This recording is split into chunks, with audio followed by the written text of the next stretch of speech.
Rachel Ziegler activity with this Snow White movie has been so insufferable and so narcissistic, so detached from reality. She's now bragging about the success of Snow White, which is a movie that's going to lose hundreds of millions of dollars, and mainly because of her and because nobody wanted to support her. She did on camera say that members of Trump's movement and anyone who disagrees with her doesn't have to go show up and give her any more money. Our rights are on the line, folks. Our reproductive rights. Go vote blue. And if you disagree with this sentiment, just hit the unfollow button. I don't need your business. And I guess people followed suit. There are empty theaters all around the country.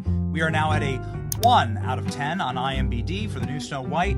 What is the lesson to be learned here with this Snow White disaster? Yeah, we had more dwarfs than we did viewers in most of these theaters. And as you know, there were no dwarfs other than some CGI weird generated version of them. Don't alienate half of the country when you're putting out a product meant to appeal to all. It would have been bad enough if she had just come out and said, please, please, please vote for Kamala Harris. Trump is dangerous. You know, that's not smart when you're headlining a film like this that's meant to have mass appeal. That's not smart. But she went so much further than that, right? She said she hopes that neither Trump nor any of his supporters ever know peace. She told Trump and all of his supporters to F off. She was out there lecturing us on how we needed to vote for Kamala Harris or we could unfollow her. There's tape of her saying, for every one of the 18 hours I am in the Snow White dress, I expect to get paid. If I'm gonna stand there 18 hours in a dress of an iconic Disney princess, I deserve to be paid for every hour that it is streamed online. People have real problems and no one gives a shit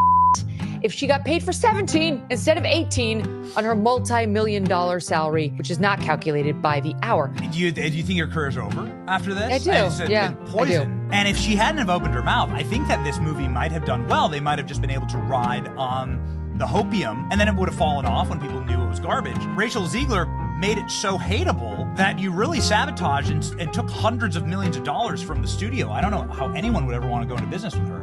I mean, do you know like how hard it is to find an attractive young woman in Hollywood who can act in sin?